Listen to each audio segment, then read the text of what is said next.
I don't know why I showed up to her house that day. Maybe I just needed to hear someone say I wasn't crazy. It had been months since I'd seen her, Mrs. Taylor. But I still remembered how her voice dropped when she was tired, the way she looked at me a little too long when she thought I wasn't watching. She wasn't just my friend's mom. Not to me. Not anymore. The door creaked open like it had been waiting for me. "Oh," she said, blinking once, like I'd knocked her out of some deep thought. "You look older." "I'm not," I muttered, stepping inside. The house smelled like oranges and something warm in the oven. Too calm for how fast my heart was beating. I wasn't even sure what I wanted from her. Closure, maybe. Or something I didn't have the right to ask for. I followed her into the kitchen like I had when I was younger. Only this time she didn't pretend I was just a guest. She didn't ask about college. Didn't ask about her son. "You okay?" she asked. I shrugged. "Rough week." She set 2 mugs down without asking what I liked. She remembered. Still 2 sugars. Still no milk. That hit harder than I expected. "You always try to act fine," she said quietly. "Even when your eyes are red." I blinked. "They're not red." "They are." Her voice was soft, but it felt like it split something open in me. I hadn't slept, hadn't eaten much, hadn't told anyone what happened. And now she was staring straight through me like she always did, like I wasn't invisible here. She reached across the table, slowly, and dabbed my cheek with a folded napkin. My face flinched before I could stop it. "You've always deserved better," she said, barely louder than the ticking clock behind us. I didn't breathe for a second. Neither did she. There it was again, that line between caring and something more. We never said it out loud. We just danced near it. And sometimes I wondered if I imagined the way she watched me, the way her fingers lingered when she passed me a bowl, the way her voice softened when it was just us. But now I wasn't a boy anymore. I wasn't her son's friend sitting on the couch. I was a man, and she was looking at me like she knew it too. "I didn't come here to make things complicated," I said, and even I didn't believe it. Her eyes dropped. Her hands slowly moved back. "They were already complicated," she whispered. There was so much in the silence that followed. Years of pretending, of passing moments off as nothing, of swallowing feelings we had no name for. "Do you regret it?" I asked, and I didn't clarify what it was. Maybe I didn't need to. She looked at me. For real this time. No motherly warmth. Just a woman staring at a man she wasn't supposed to want. "I regret pretending I didn't feel it." My hand was already reaching toward hers before I even knew what I was doing. Her fingers curled the moment they touched mine. And then the doorbell rang. She didn't move. Neither did I. But both our hands slipped away like they weren't supposed to be there. I stared at the door like it had betrayed me. She stood frozen beside the table, one hand lightly brushing the edge of her mug. Not touching it. Not drinking. Just holding still. Like the moment might collapse if she moved. "Do you want me to get it?" I asked, voice low. "No. It's probably just a delivery." Her eyes didn't meet mine. They never wait. But we both knew it wasn't about the door. It was about what almost happened before it rang. And what didn't. She sat down again. Not across from me this time. Closer. Angled toward me. Her knees just a breath from mine. "I haven't seen you since the funeral," she said suddenly. That word landed hard. "My dad's," I nodded. "You left early." "I was going to say something," she whispered. "But you looked like you didn't want anyone to." I didn't. We both went quiet. The kind of quiet that makes you notice how loud your thoughts are. "I used to think you were just being polite," I said finally. "All those years. When you talked to me like I mattered." Her brow furrowed. "Why wouldn't you matter?" I laughed. Bitter and quiet. I was the kid no one picked up after practice. The one who said he was fine when he wasn't. You were the first person who ever noticed. Her lips parted like she wanted to say something, but the words never came. Just a soft exhale. I hadn't meant to say all that. I hadn't meant to come here, sit in her kitchen, feel 16 again and 20 at the same time. But it was too late. "I was married once," she said, voice slow. "Careful. 15 years. He left when our son was 13. Didn't even fight about custody. Just walked away." I looked at her hands, how tightly they gripped her knees now. her nails digging slightly into the denim of her jeans. I told myself I'd never need anyone again, she went on. Especially not someone who'd eventually leave too. That last part, someone who'd leave, stung in a way I didn't expect. I'm not going anywhere, I said before I could stop myself. She looked at me like she wanted to believe that. Like it scared her too. But you're my son's friend, she said softly. You're 24. I don't care. Her mouth tightened. Not angry, just overwhelmed. And beneath that, something softer. You should, she whispered.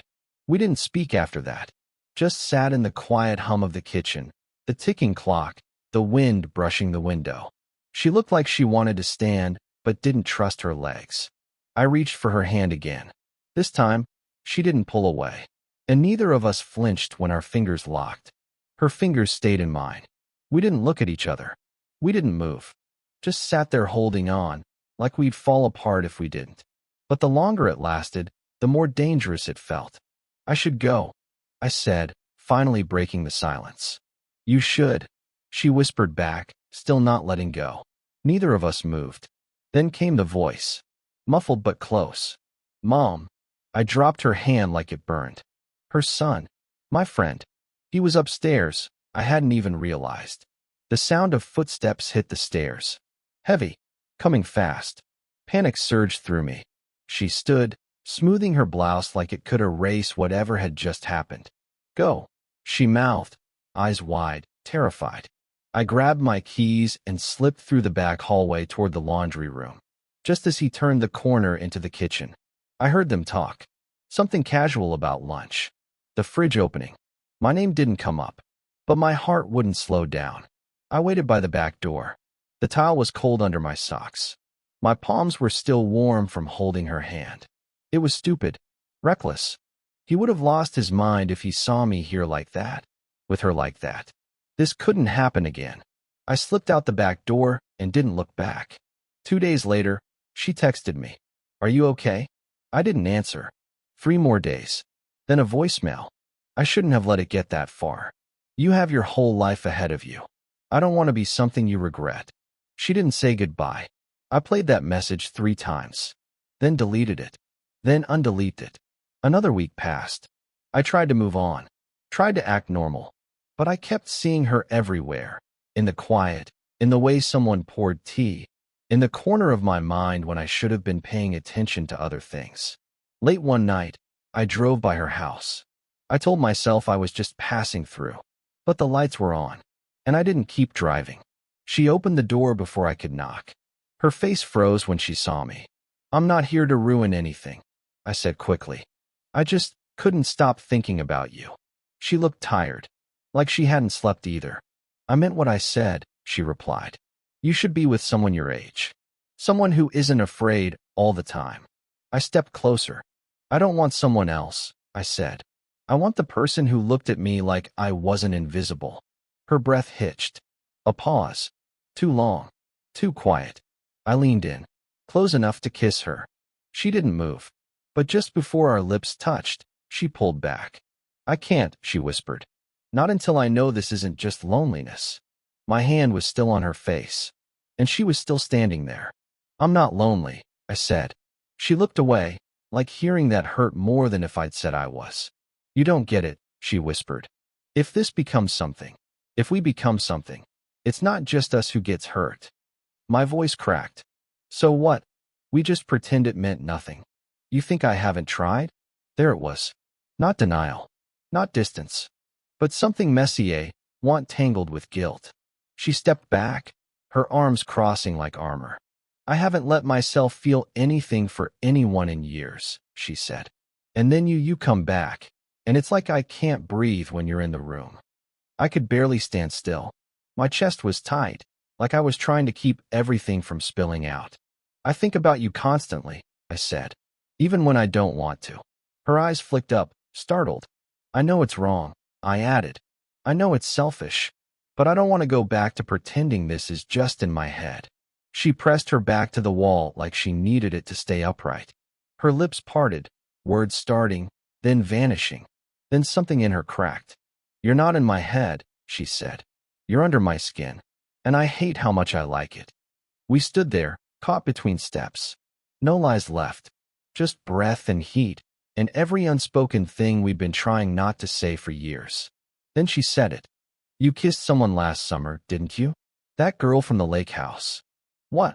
I blinked. Why? Why would that matter? She looked embarrassed, furious with herself. Because I saw the pictures. I shouldn't have cared. I'm not allowed to care. But I did. That stunned me. The idea of her being jealous, her watching me. So you've been thinking about me too. I never stopped, she breathed. I stepped forward. She didn't move away. Then tell me to stop, I whispered. She opened her mouth, paused. Her breath hitched. Her hand reached for mine, then faltered. I can't tell you to stop, she said. Because I don't want you to. Her voice broke on the last word. And mine did too. Then let me kiss you. She closed her eyes like she was trying to block out the world. Her face was just inches from mine. Then, a knock on the door. She jolted. We froze. Another knock. Louder this time. Then a voice through the wood. Mom? Are you home? Her son. Again. Her son's voice on the other side of the door felt like a slap to the face. She stepped back like she'd just remembered who she was supposed to be. I have to answer, she whispered. I nodded, throat tight. She opened the door just enough for her face to slip through. Hey, she said, voice overly light. What are you doing here? I left my charger last week. I figured I'd stop by. Didn't know you had company. Company. The word landed heavy between us. She hesitated too long before answering. It's just someone from work, she said. That stung more than it should have. She didn't even glance back at me. Her son's voice dropped. You sure? I thought I heard someone say your name. My name. I backed away instinctively, heart pounding. Did he hear everything? She stepped out onto the porch, closing the door behind her. I caught only muffled pieces after that. His voice tense, hers defensive. Then silence. Minutes passed. Long enough for me to start pacing, wondering if I should leave before this all blew up in our faces. Then she came back inside. Face pale. Jaw tight. What happened? I asked, careful. She shut the door behind her and leaned against it like she needed something to hold her up. He knew you were here. I blinked. How? He saw your car. He was already parked up the street. He was waiting to see if you'd come over again. I didn't move. My pulse roared in my ears. He suspected something months ago, she continued. He never said it outright, but he saw the way I looked at you once. And you? I looked down. I never meant for this to hurt him. Too late, she said quietly. He's gone. Said he doesn't want to come back. Not tonight. Maybe not for a while. I sank onto the edge of the couch. I'll fix it. No, she said, almost sharply. Don't. It's not your job to fix what I broke. Her voice cracked on that last word. You didn't break it alone, I said. But she was already somewhere else in her head. I was the adult, she whispered. I should have known better. Should have stopped it before it even started. And yet, I said gently, you didn't. She finally looked at me then, really looked. Her eyes were glassy, torn between wanting and guilt. I can't lose my son, she said. I know. I can't lose you either. Something in my chest snapped. And I said the one thing I hadn't meant to say out loud. Then choose me. Her lips parted in disbelief. Before she could answer, her phone buzzed. A text lit up the screen. She didn't let me see it. Just stared at it too long. Her expression changed. Then she turned away and whispered, I need to tell you something. But once I do, you might not stay. I need to tell you something. But once I do, you might not stay. Her back was to me. Her hand gripped the phone like it was the only thing keeping her standing. I didn't speak, just waited. She turned slowly, eyes rimmed red. Her voice came out flat, scared. When you were 18, after the graduation party, do you remember that night? I nodded cautiously. Yeah, you drove me home. I was half out of it. You told me I needed sleep and water. Her expression shifted. I kissed your forehead before you got out of the car. You probably don't even remember. But I did. I was already feeling something I didn't want to name. I stared at her, stunned. That night had always lingered in my memory, but I never questioned it. Never thought it meant anything. I buried it, she said. I told myself it was motherly, protective, but it wasn't. And when you came back this year, grown and clear-eyed, and looking at me the way you do, I realized I never stopped wanting more. The room swayed for a moment. Not from shock, from how deeply it all suddenly made sense. I'm not angry, I said. Not even a little. Her laugh was short and broken. You should be. You were just a boy. I'm not anymore. She walked toward me, slowly, cautiously. I've spent years being careful, safe, teaching myself that some feelings don't deserve to be acted on. I stepped closer. And what if this one does? I asked. Her eyes brimmed with tears. Then I lose the version of me I worked so hard to protect. I hesitated. Then maybe that version wasn't the one who deserved to stay. She blinked hard. I've never had someone say that to me. I reached out, brushing a strand of hair behind her ear. I meant it the first time I said it. You always deserved better. So did I. We stood there, inches apart, breathing in the same air, neither one daring to close the gap just yet. Then she whispered, if we do this, there's no going back. Will be something we can't explain to anyone. I nodded. Then we don't explain it. Her lips trembled. She reached out, and this time, her hand didn't stop halfway. It found mine. Warm, real. And in that single touch, something settled between us. Not perfect, not clean, but honest. Her forehead pressed to mine. Not a kiss, just closeness, raw and unfiltered. I'm scared, she whispered. I know, I said. Me too. And we stood there, wrapped in everything we weren't supposed to be. No promises, no labels, just two people finally not running. It wasn't easy after that night. We didn't jump into some secret romance or run away together. We didn't pretend it never happened either. We just stayed close. She'd text me things that didn't need replies, photos of her garden, songs she liked, a sunset she thought I'd appreciate. And I'd reply with nothing special. A heart emoji, a thumbs up, sometimes nothing at all. But we both knew what it meant. Time passed. Her son cooled down, though he didn't come around much. And we never told him the full story. Maybe someday, maybe never. We respected the silence. We saw each other once a week, sometimes twice. No schedule, no title, just coffee and long talks. A hand on my shoulder that lingered a second too long. Me brushing her wrist when I handed her the sugar. Quiet moments where we said nothing at all, because we didn't have to. One afternoon, I asked her if she'd ever felt happy in her marriage. She hesitated, then said, I thought I did. But now I realize I was just used to being tolerated. That stayed with me.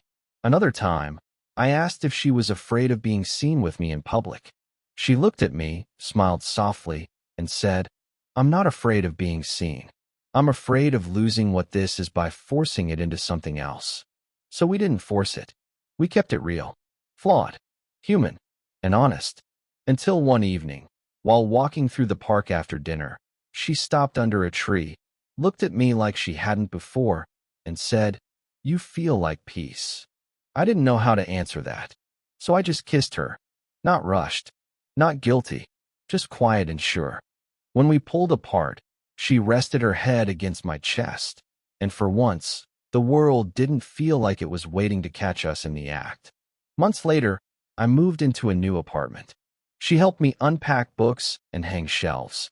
She made fun of how little I owned and how terrible I was at folding towels. And that night, when she was about to leave, I asked her to stay. She didn't answer right away, just stood in the doorway, staring at the floor, then slowly nodded. I'm tired of pretending I don't want to. That's how it began. Or maybe that's when we finally let it begin.